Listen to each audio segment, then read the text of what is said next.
First, how very pleased I am to be part of the panel with such an esteemed collection of colleagues.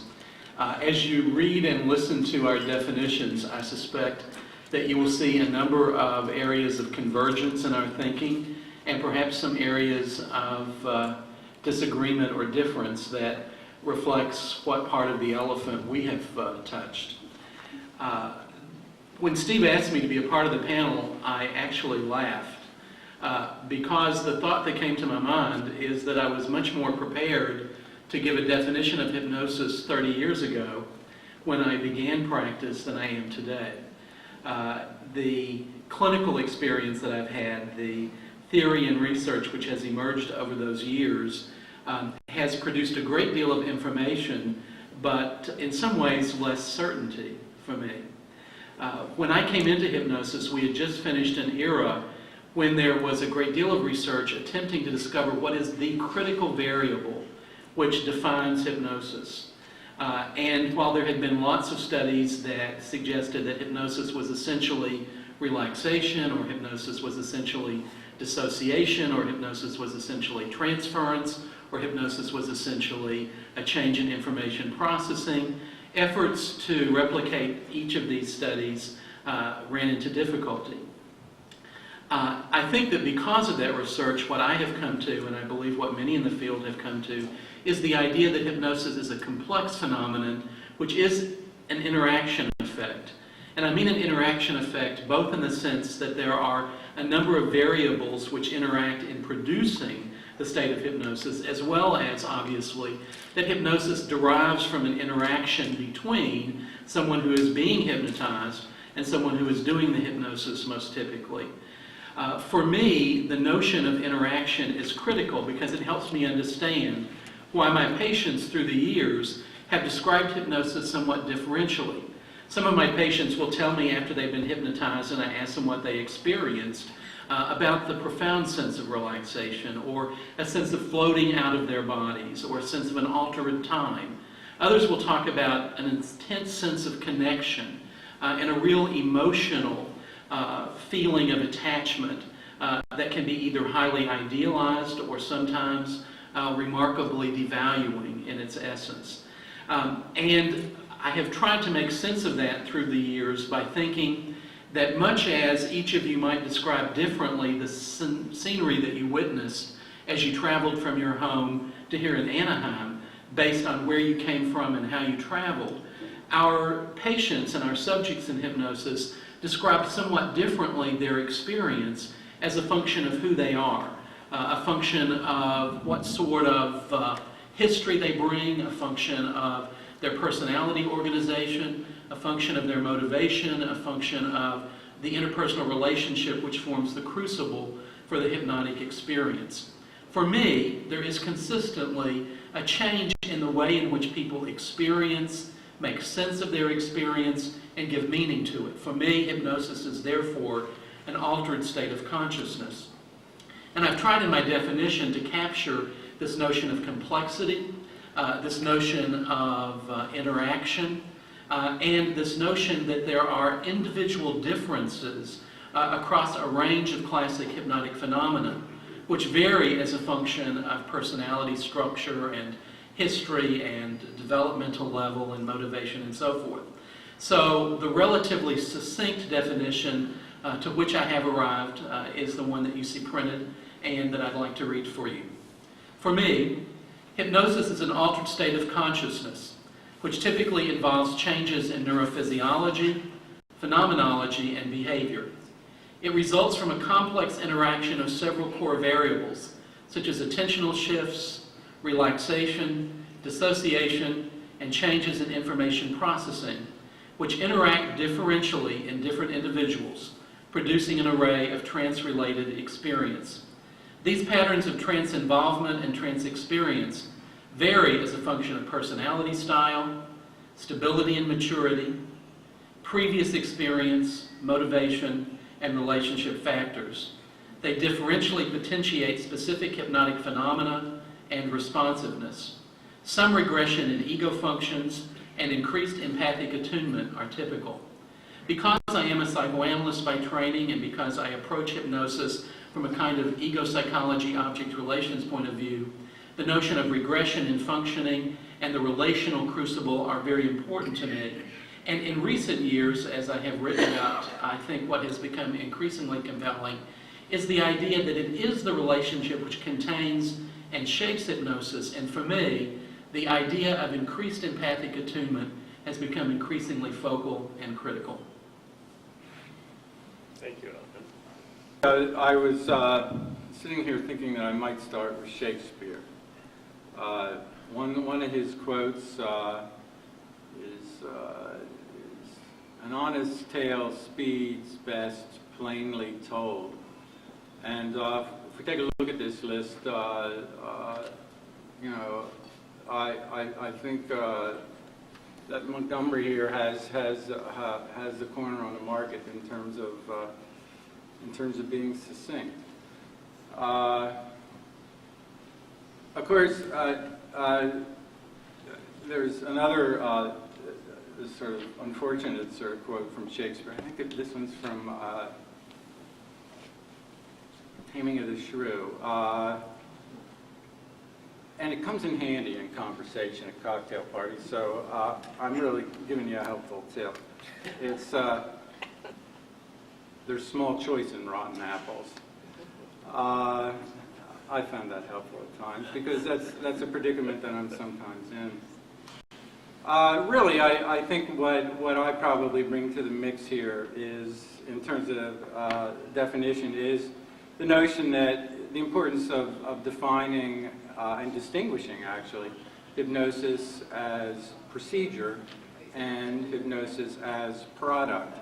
As I look over these definitions, there's sort of a mix. I mean, Elgin here, you know, is focusing more on hypnosis as product, and I think in many ways that's understandable, given you know, he's steeped in clinical work and has written a great deal about clinical work his entire career. But I do think the distinction is important, because we failed to make it for several decades now, so that we don't exactly know what it means when someone says, "I hypnotized the group." Does it mean that you did a procedure? Or does it mean that everyone in the group was in a state or condition of hypnosis? So it's a distinction, I think, that's important. And important if we're going to talk about definitions. But as you can see on, basically, I think that hypnosis as procedure, I sort of see it, you can see the wording there, it really comes mostly out of the Division 30 definition. I see hypnosis, the procedure itself, is basically an invitation, is extended to one person to use their imagination to change sense, perception, thought, cognition, emotion. And there's basically two sort of, there's two sort of parts to the procedure. One is the preamble, where the invitation is extended, and the second part is what we call the induction procedure, which is nothing more or less than the first suggestion. It's usually given at some length, so as not to be a matter of something that's hurried, but it is a suggestion, and as Hippolyte Bernheim said, any induction over 30 seconds is a waste of time, and he might be right about that.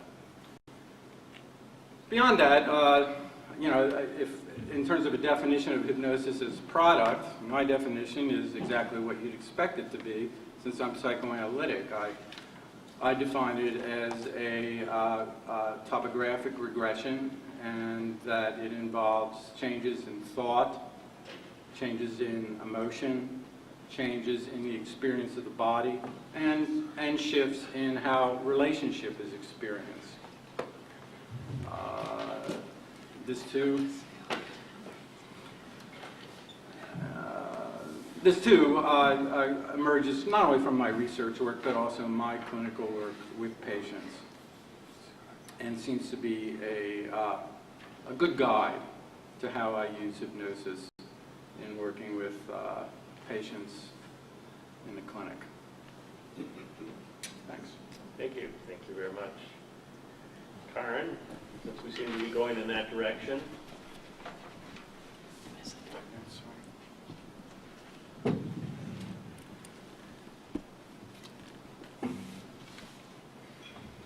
Good afternoon.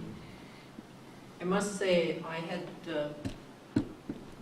uncertain feelings also when I was asked about participating on this panel, because just as is true for Elgin, the longer I stay involved with, quotes, hypnosis, end of quotes, the greater is my tolerance for uncertainty about exactly what it is. In preparation for this, however, I read a couple of articles which I'm sure, reread a couple of articles which I'm sure many of you remember from the Journal of Clinical and Experimental Hypnosis. One of them by Stan Krippner on Trance and the Trickster, subtitled Hypnosis as a Liminal Phenomenon, and liminal coming from, derived from being on the border or on the edge. And he certainly manifests a lot of creative ideas in this article.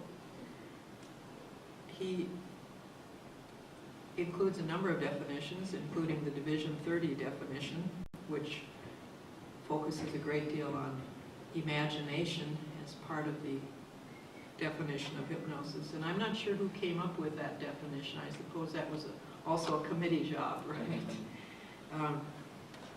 He talks a lot about semantic issues, using T.X. Barber as an example, and says that the word trance is altogether much more suited to anthropology and anthropology research than it is to hypnosis. Also, in that particular volume of this Journal of Clinical and Experimental Hypnosis is a very interesting article, which some of you also may recall, by Theodore Sarban, who began working with hypnosis in 1937, working with Joseph Friedlander.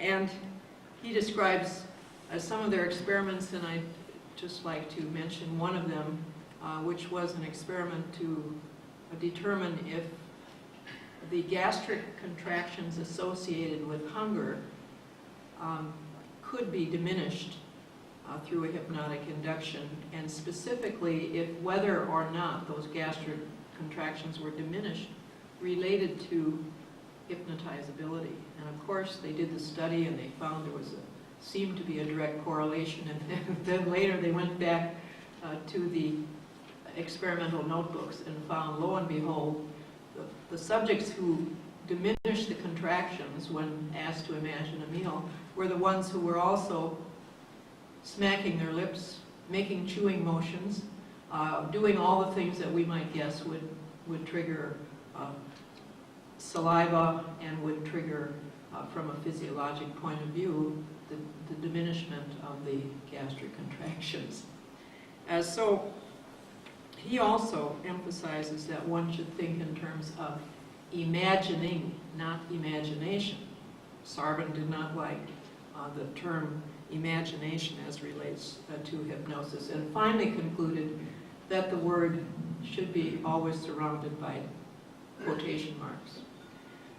Well, I also received all the definitions from my colleagues, but I have a distinct advantage in that I am the only pediatrician, the only person working with children, I think that's true among us, those of us who are providing definitions, so it's much easier for me. Elgin talked about all the various aspects of the personality and life's experiences, and of course in working with children they don't have so much in terms of long life experiences. So I came up with what I think perhaps is the shortest definition, Hypnosis is a focused state of awareness, often but not always associated with relaxation, during which an individual can give him or herself suggestions which are more likely to be effective than when in the usual state of awareness. Here is the rationale for that definition. Thinking of children, children are often not relaxed nor wanting to be relaxed when they are doing self-hypnosis. All of us can and do give ourselves suggestions often while we're anxious, while we're engaged in many activities. However, I think suggestions are much more likely to be absorbed and acted upon when we are in hypnosis. And I think whether a child or an adult, one must be focused to use the hypnotic experience in a way in which is helpful to whoever is enjoying it.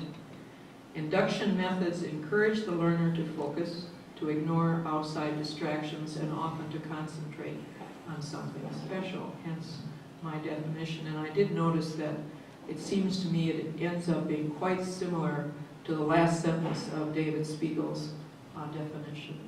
Thank you for your attention.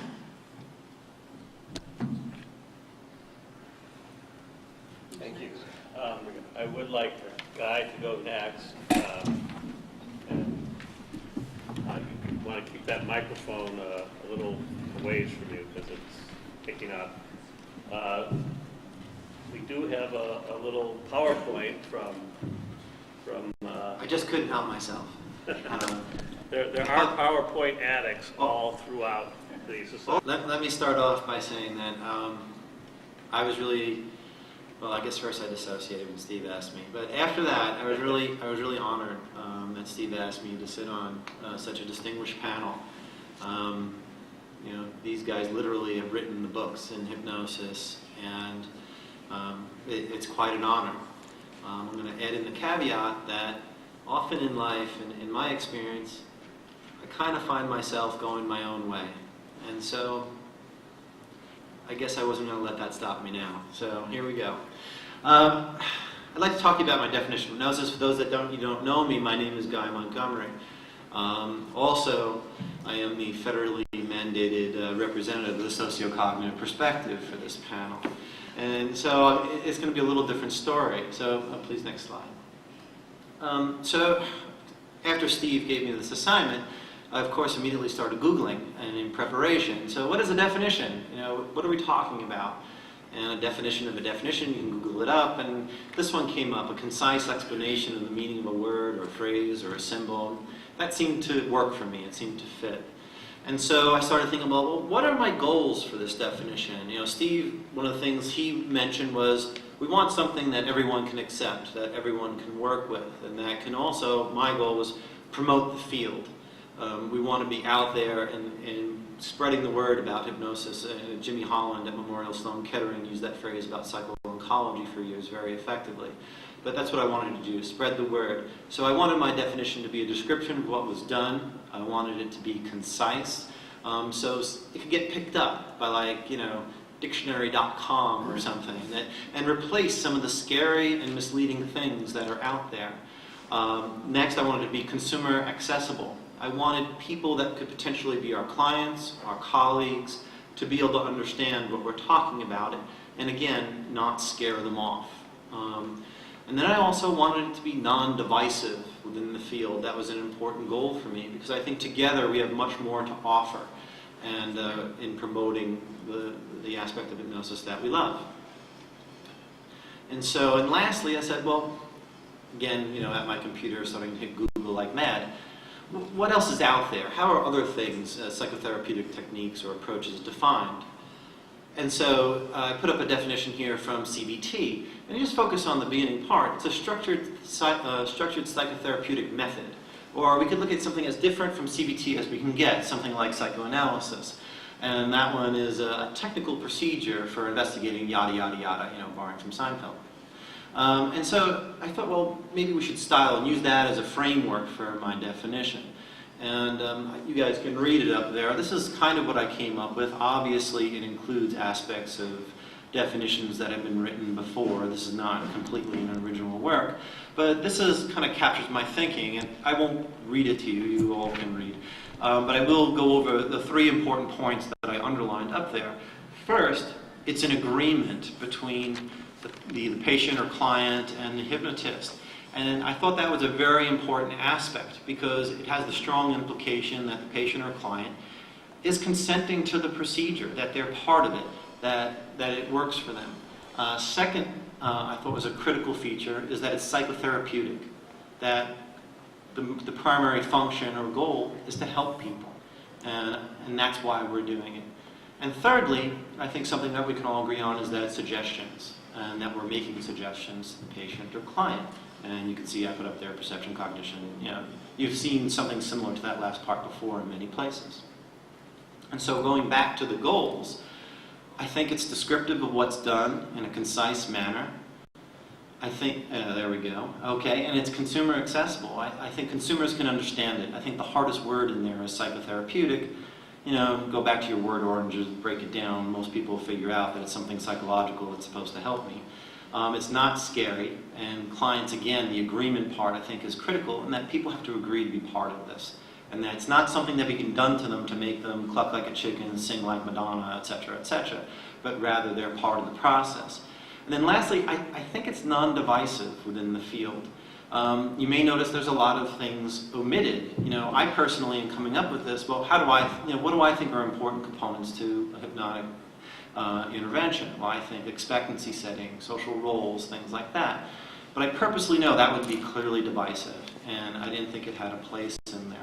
And so I omitted that, and I tried to include things that everybody could agree on. And so in comparing it to the other definitions, I think it's similar both, I somehow got out of a different order, but that's okay. Between Baker and Spiegel, I think there's a big difference. Oh, no, excuse me, I'm going to differences, commonalities. All right, there we go. I got a little ahead of myself there. It's fine. I can't see as far as I used to. I think there are a lot of commonalities. You see them up there now. I've wasted time on that. But we're talking about very similar things, and and I think we're all kind of hovering around the concept in the construct. Next one, please. And I think there are some important differences with what I'm proposing. I think I'm the only one not proposing a psychological state or positing a necessary internal experience to the definition. Also, I'm not discussing potential mediators, moderators, or correlates of the phenomenon. I'm kind of leaving that for individual investigators. And again, I'm highlighting that patient-client consent is necessary. There we go. Now we're at the slide I'm thinking of. Okay. All right. Can you hit it once more, please? I think, based on what I have written, I think a difference between both Baker and Spiegel is that I think they start off and end with very definitional statements, but the middle parts are mostly discussions of mediators, moderators, and correlates of the phenomenon. Next, please. I think that Nash, he does, as he was mentioning, separates it into the hypnosis procedure and the hypnosis as product. And I'm concerned about some of the wording in there I think we want to focus more on why we're here. We want to help people. And I think the words can be a little scary about setting up context to evaluate people. I also felt it was hard to understand, and I put a piece up there, and I think I need Mike to explain it to me later.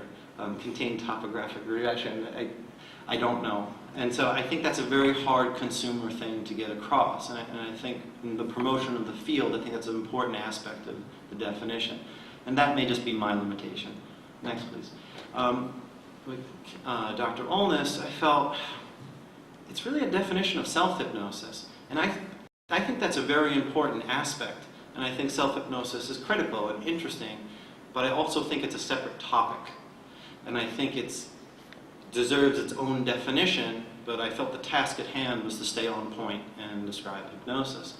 And lastly, with Barbash, I thought kind of saying what it's not and going after particular aspects or correlates, I felt was somewhat divisive. And I felt that, and also there's a lot of definitions of additional terms, and again, this point of staying on topic and focusing on what we have in hypnosis. And so I think I should probably wrap up. So in conclusion, I pretty much think my definition is the best. And clearly, thank you, Steve. And we should stop wasting time and just accept it. So, thank you very much for your attention. Thank you. Well, first of all, my talk will be PowerPointless. I have had an overdose of LA highway hypnosis. Been on 5 and 10 for like 3 hours, so I apologize to my panelists and you for being late, and poor Arita is still stuck out there somewhere. My definition, you know, it's odd that we're still struggling with a definition. I find it strange. You know, trance and hypnotic phenomena have been around as long as there have been humans. They exist in cultures around the world. If you read Henri Ellenberger's classic book, The Discovery of the Unconscious, he tells us that hypnosis is the oldest Western conception of a psychotherapy. It's the first time a talking interaction between a doctor and a patient was thought to have therapeutic potential. And it's been around so long, and it's so interesting despite repeated rejections, that part of me wonders why we're still struggling with the definition. You know, I think it's a little bit like what the Supreme Court said about, you know, pornography. You know, I can't define it, but I know what it is when I see it. And I think most of us do, actually. And I think the fact that humans are capable of hypnotic states, at least many humans are, means that it tells us something fundamental about the way the brain works and the way we use it. So I don't think it's simply an agreement between people. I think it's something much more fundamental about the way humans work. So the definition, and Karin Oldness mentioned parts of it, and focus, the word focus comes throughout many of the definitions. I think there are 3 fundamental components: absorption, dissociation, and suggestibility. I think it is a type of concentration in which you intensify the focus, like looking through a telephoto lens. What you see with great detail, but you're less aware of the context. So the complement to the absorption you need in the hypnotic state is dissociation. You have to, in order to do that, you have to put out of conscious awareness things that would ordinarily be in consciousness. So dissociation and absorption are complementary. Auke Tellegen work has made it very clear that people who are more highly hypnotizable in formal testing are more likely to have absorbing, self-altering states while driving down long freeways at 2 miles an hour, while watching movies, while watching plays. And so that tendency for self-altering attention occurs spontaneously to the extent that you have the capacity to do it under formal testing. And suggestibility, which is sort of the old bugaboo of the hypnotic state, is, I think, an heightened social sensitivity that people who are hypnotizable have. That is a part of the hypnotic experience. And it's a kind of uncritical acceptance. It's a willingness to suspend judgment, to not contrast and compare, but simply respond. So since I've been immersed in driving metaphors today, you know, we all know about ABS systems, which work very well in cars.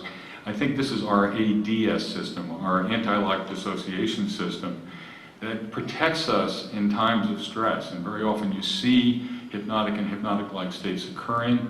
Since we are not very large, fast, or sensorily adept creatures, one of the main things that has allowed us to protect ourselves from predators is the ability to alter our perception. So when you are intensely frightened or you're badly hurt, if you can control your perception enough to keep from moving, in our ancestors' lives, that may have saved your life. It may have made the difference between survival and being further detected by a predator and killed. And I think there are reasons why we have this special ability to manipulate our brain function. You can think of the brain in a really crude way as a frontal action system and a back perception system. Most of the back part of the brain is involved in processing perception, mostly visual, but auditory, somatosensory. And the front in the motor strip and in planning, thinking, and enacting things on the world. We are used to the idea that we use words to manipulate the world like I'm doing now, and that we simply respond to perceptions. Whatever we see, fear, hear, taste, smell, is what is out there and what we experience.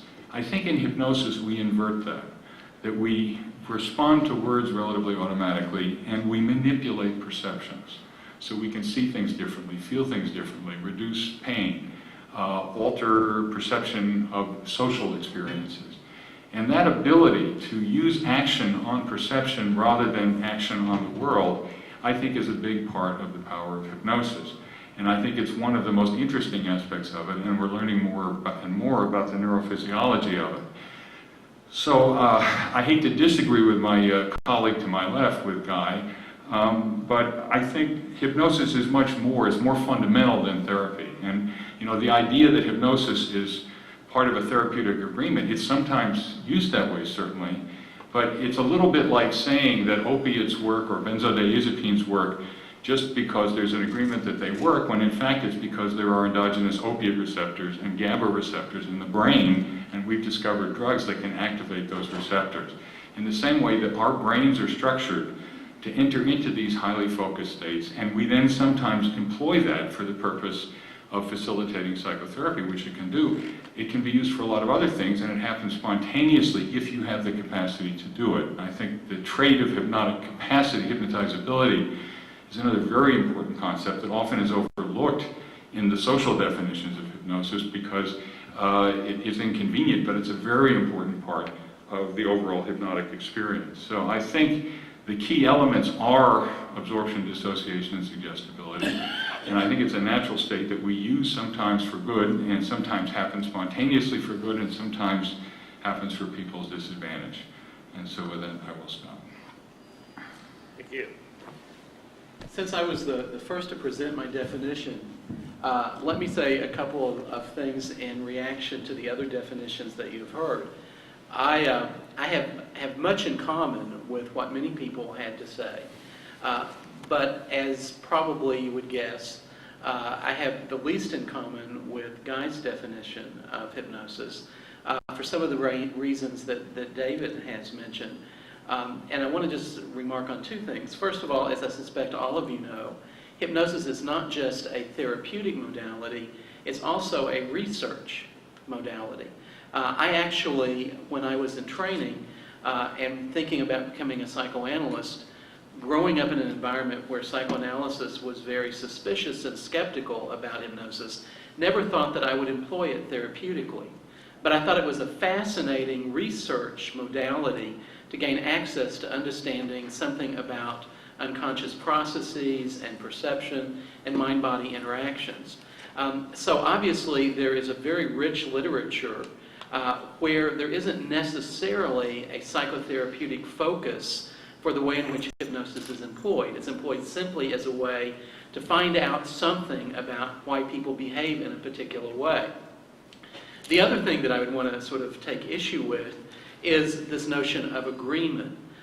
It's a very complex notion if you begin to try to understand it that deals with issues of motivation and relationship. I think that as I have progressed through my career, I've increasingly come to think of suggestibility as being not something primarily located within the person who is hypnotized, but an interaction between the person doing the hypnosis and the person who is hypnotized, because it has to do so much with the relational context. I know that some of you are very much aware of the research on the use of hypnosis for coercion, where there clearly is not a conscious agreement between the person who is hypnotized and the person doing the hypnosis that they were going to respond in a particular way. In the early 1980s, I became involved with a colleague of mine, Jean Levitt, who many of you know, in a whole series of studies looking at how hypnosis could essentially compel people to make decisions which were not in their best interest. And to make a long story short, the result of all those studies basically was that the degree to which people would respond in that sort of, quote, coerced way was a function of the relational context in which they were operating. To the degree that they had formed a positive perception of an emotional response to the person doing the hypnosis, they were more likely to be compelled to make decisions which were not in their best interest.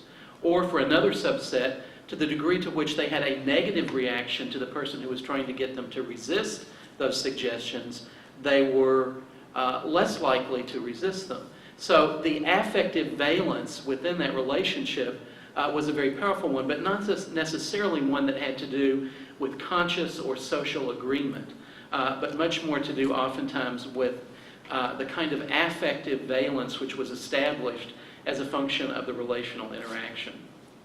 So I think I will stop there, except to say that there's certainly much with which I agree in the other definitions which were put forth by my colleagues. One last thing I guess I would remark is you've heard reference to the Division 30 definition of hypnosis, and for those of you who don't know what that is, Division 30 is that group of individuals in the American Psychological Association who have joined together because of their interest in hypnosis. And for a number of years, those individuals who are on the executive committee tried to come up with a kind of group definition of hypnosis. You'll not be surprised to know that as the people on the committee changed, the definition of hypnosis often changed. But there is, at any given point in time now, from this group, usually some definition of hypnosis extant. Really makes sense. And my sense of this is that there's not a right answer, that there's not a correct definition, but that the definition that we use or choose or select then guides what we do, what we're interested in, and what we study and how we study it. So it forms a foundation for how we approach this subject. And so I don't know that it's a necessarily a reasonable goal to expect that as a field we will eventually come up with a definition that is correct, because I don't think there is an elephant. I think that it's something that we define, and what's interesting is there is a phenomenon that we notice, but how we approach it is what we're talking about when we talk about definition. And that's going to differ from person to person, is going to fall into different schools, and maybe that's okay. Hypnosis is a function of what assumptions we're willing to make into that are required to accept a particular theoretical model. The analysts on the panel obviously are going to be thinking in terms of unconscious and primary process. The pediatrician on the panel is going to be talking about imagination. The psychiatrist on the panel is likely to talk about, talk about the brain. And the socio-cognitive person is going to give a definition of hypnosis that falls within the realm of assumptions of that particular theoretical orientation. So I don't know that we're hearing, I don't know that we can ever agree on a definition of hypnosis, but that maybe the best we can do is say that there are different paradigms of hypnosis depending upon what our theoretical orientation is. Sort of ironic historical comment about a definition that came from a different group, and that is the group that investigated Mesmer, actually Mesmer's student. And the king appointed a panel that included the chemist Lavoisier, who would have had a chemical explanation perhaps, Benjamin Franklin, who might have had a political one, and a doctor well known for his work in pain control, Dr. Guillotin, who kind of created the mind-body problem. And the panel investigated Mesmer's work, and they came up with a definition that was at the time considered very insulting, but I actually think is not bad. They said that hypnosis was nothing more than heated imagination. And if you think of those two words and what they mean, it means that it involves imagination, which our analyst friends are interested in, and our pediatrician. But the heat involves emotion, intensity of focus, and I think it's actually not nearly as bad a definition as the Mesmers thought at the time when they considered it a dismissal. And so I think somehow we all do wind up, even from our enemies who tried to drive us out of France, with the idea that the imagination and the uses to which it can be put is a critical aspect of hypnosis. Under the Mesmer effect. I would be remiss as a psychoanalyst if I didn't at least mention the secret report, which I know Dave knows about. And so part of that heat, the secret report was something that surfaced after Napoleon was gone, and it was part of the report by the commission that was for the king's eyes only. As one of my undergraduates who read the report, he called the king Leroy.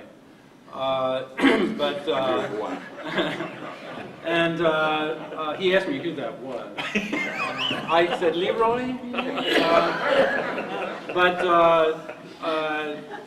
That small report, if you haven't seen it, it's in, you have a special issue of the journal on it. And it's just a couple pages long, and it's about sex and touching. And that the commission thought that some of that heat was sexual heat, and Franklin knew something about that. That was overheated imagination. That could be. I would like to agree, but I know that Guy, one thing that I appreciated about your definition is your effort to eliminate what would be divisive. And I do think that compared to 30 years ago, we probably would be much more likely to find a group of individuals in agreement because of the empirical data we have collected over those 30 years about a number of things that we would describe as correlates of or central to hypnosis. For instance, when I first came into the field, there was a great deal of debate about whether or not hypnosis involved any change in neurophysiology. There has been a great deal of research to suggest that, in fact, it does. There was a good deal of debate about whether or not it involves imaginative absorption or involvement in one's imagination. I think now there is general agreement that, in fact, it does. And we could probably cite others, but while we may never come to a unified definition of what all of the components of hypnosis might be, I do think there has been some progress over these years in our recognition of either core components or causes or correlates of hypnotic experience. To me, without agreement in psychotherapy, we're violating the principles of informed consent. Without agreement in hypnosis, it connotes that the hypnotist has coercive power over the subject or over the client. Those are frightening sorts of connotations to me. Unlike drugs or medications that have a direct change on my physiology, your words, without me actively agreeing to participate in this contextual relationship that we call hypnosis, it loses the essence of what I consider to be hypnosis.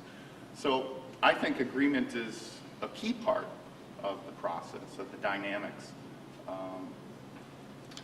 So that's my comment. Yes, please stand.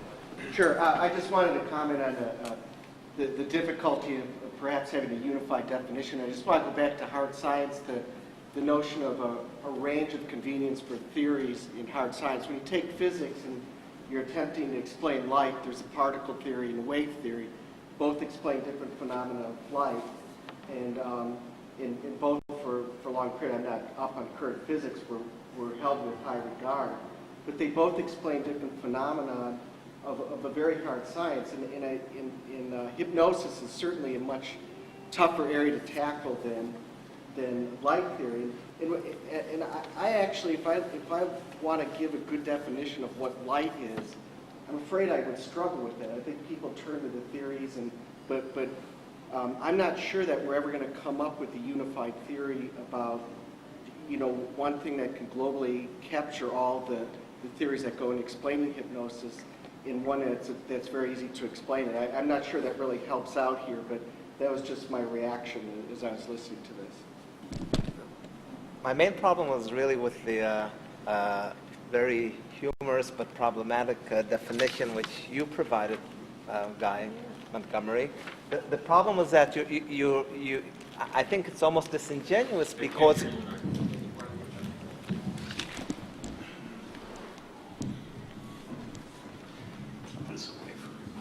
yeah, that helps. Okay.